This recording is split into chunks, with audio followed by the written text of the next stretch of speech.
New tonight, authorities in South Carolina say they'll release preliminary autopsy results for Faye Swetlick on Tuesday. The girl's body was found on Thursday after she went missing on Monday. Today, Swetlick's body got a police escort after the autopsy in Charleston. She had been playing outside her home when she went missing. More than 250 officers and investigators searched for her throughout the week. Happening now, a manhunt is underway outside Washington, D.C. Investigators say a 17-year-old boy shot and killed his mother and 6-year-old brother and is now on the run. This happened in the community of Midland, Virginia. NBC's Chris Pallone has the story. After responding, Levi, 17-year-old male, possible shooter, the 7-year-old male. In Virginia tonight, a manhunt for 17-year-old Levi Norwood. Investigators say Norwood's father, Joshua, came home Friday night and found the unthinkable. His wife, Jen, and 6-year-old son, Wyatt, shot dead, and Levi armed with a gun. Possibly the mother and the son are deceased. The other one is in the house. The one who did the shooting and then the caller is a father. He has an eye injury, we believe, and then also his hand. It happened in Fauquier County, Virginia, about 50 miles southwest of Washington. The sheriff says Levi shot Joshua Norwood too, but the injured dad managed to escape and call for help. And if you happen to encounter Mr. Norwood, again, he's considered armed and dangerous. Do not approach him. Call 911. Levi Norwood is 5'9", 125 pounds. His hair is dyed purple. Deputies believe he stole a red 2007 Toyota Camry about 5 miles from his home, and they now think he had plans to leave the state, which has broadened the scope of the manhunt. So it's an ongoing investigation, but there's no degree of certainty that he is in fact alone. I can't say that, but that's why we're intent on public and checking people, checking security cameras, things like this, because this could help shed more light on the investigation. Across the community, weekend activities, including church services, have been canceled. Neighbors are being told to be vigilant. Investigators say it's not clear what spurred the shooting spree, and they can't guarantee the violence is over. Chris Pallone, NBC News. Now for the latest on the coronavirus outbreak, the U.S. is preparing to evacuate Americans from a cruise ship in Japan. A Winston-Salem woman is among those under quarantine on that ship. The ship has been docked in Yokohama since February 4th. The embassy wrote that people who choose to return on the charter aircraft will still have to undergo 14 days of quarantine in the U.S. Anyone who has tested positive for coronavirus or is showing symptoms cannot leave and will have to continue receiving treatment in Japan. The family of Candace Culclaser, an entertainer on that ship from Winston-Salem, told us Candace is perfectly healthy and is in good spirits. Meanwhile, a man vacationing in Hawaii developed cold-like symptoms and then was diagnosed with coronavirus when he returned home to Japan. State health officials say he began having symptoms while on Oahu. They say he stayed at a timeshare property in Waikiki. Health officials are advising all healthcare providers in Hawaii to be on alert for more possible cases.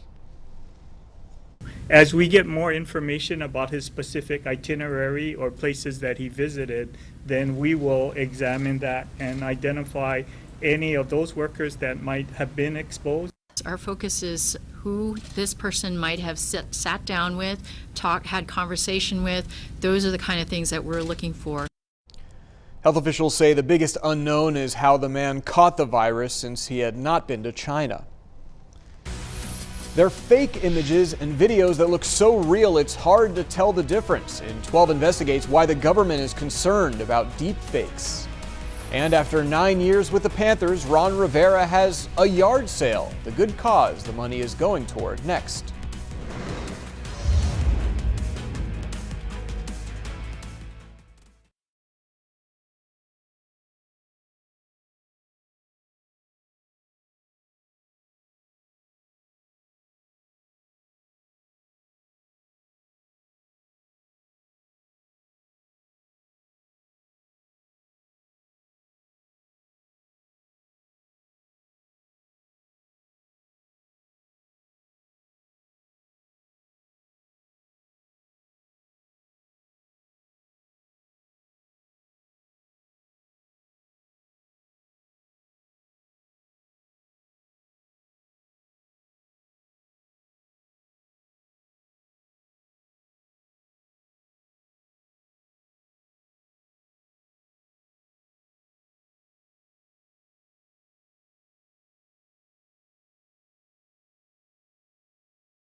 Your WXII 12 forecast is always available on the free WXII 12 app. Stay connected with meteorologist Carly Cassidy on her Facebook page. 12 investigates now. The Pentagon's secret research agency is working to tackle the challenges posed by deepfakes, digitally altered images that distort reality. And concern about these videos is growing as we head toward peak election season. Sally Kidd reports from Washington. Concern about deepfake videos has reached the highest levels of government, from Congress. The committee is devoting this hearing to deepfakes. To the Pentagon.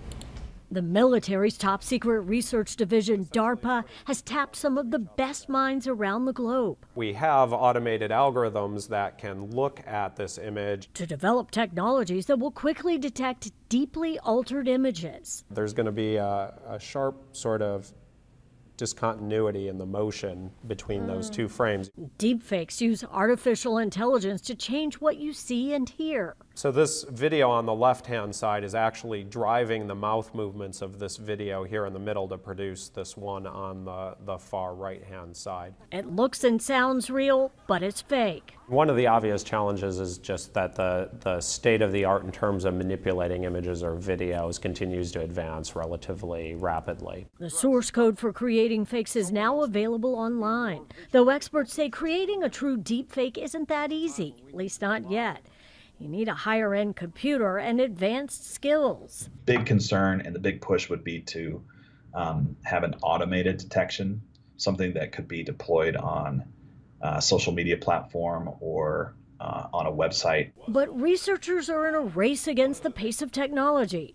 The better the manipulators get, the better the detection tools need to be. Long-term, our reliance on just sort of instantly trusting images and videos is going to need to change. It'll take us as a society a while to adapt to that. That was Sally Kidd reporting. Some signs that the video you're watching could be a deep fake: flashing around the face, duplication of eyebrows, or inconsistencies around the edge of the face. Also, pay attention to irregularities in details like mismatched earrings or eyeglasses. A little girl loses an irreplaceable toy on a flight. How the airline sprung into action to find the girl's daddy doll. It's a beautiful Saturday. You can see all the high clouds really working their way over Ennis. Not a bad sunset, but we'll talk about the more cloud cover for tomorrow after the break.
Ahead first, police say a woman posed as a photographer of newborns and may have drugged a mother to take her infant. Plus, we'll take you to a city that made a tough decision to stop curbside recycling. Those stories and more tonight on Nightly News.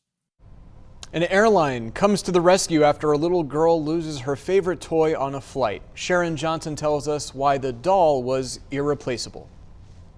Can you wave? Can you say hi? This is 18-month-old Kinley. She's had trouble sleeping since her beloved Daddy doll was lost on a Delta flight from Hartford, Connecticut to Atlanta. It's a doll that looks like her dad and has his voice recorded. For her specifically, bedtime was their thing.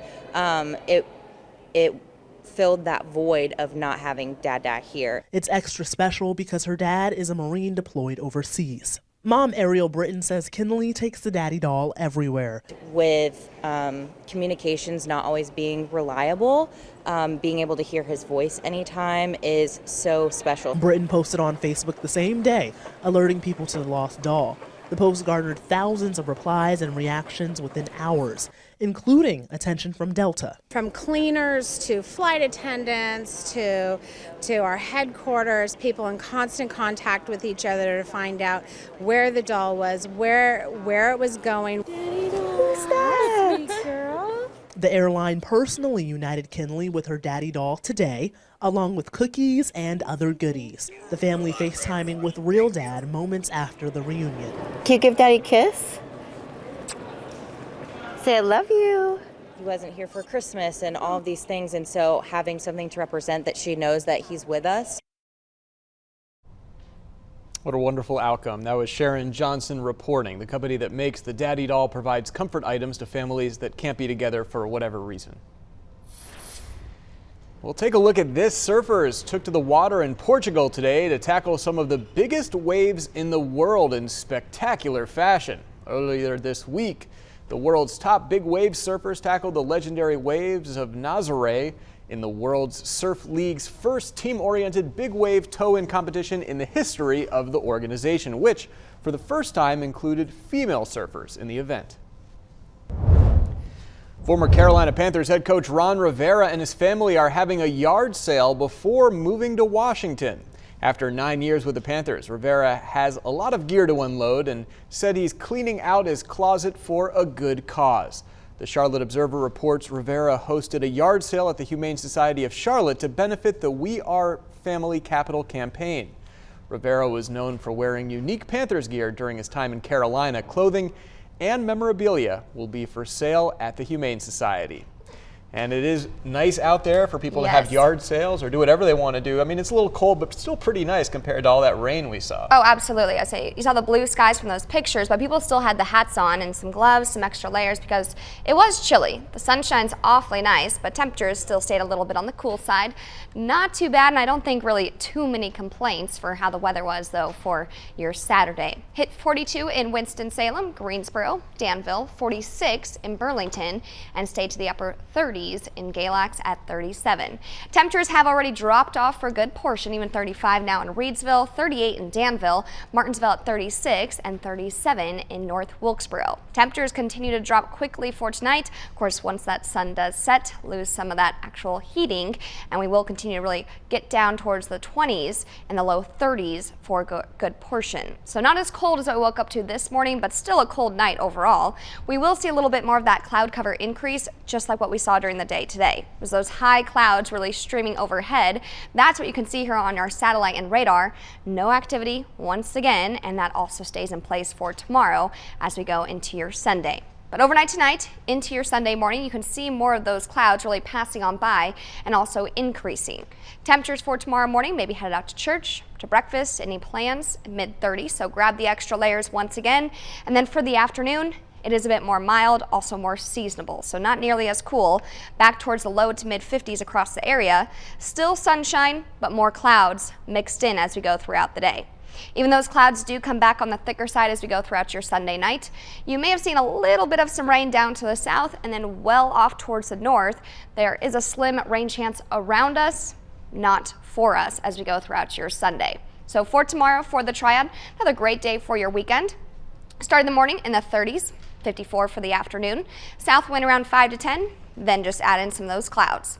Foothills just about the same with that high temperature at 53, still staying nice and dry and nice and calm. And for the mountains, making their way back towards the upper 40s, low 50s, and then just a peak of sunshine here and there mixed in with those cloudy skies, especially into the morning hours when temperatures a little bit cooler as well.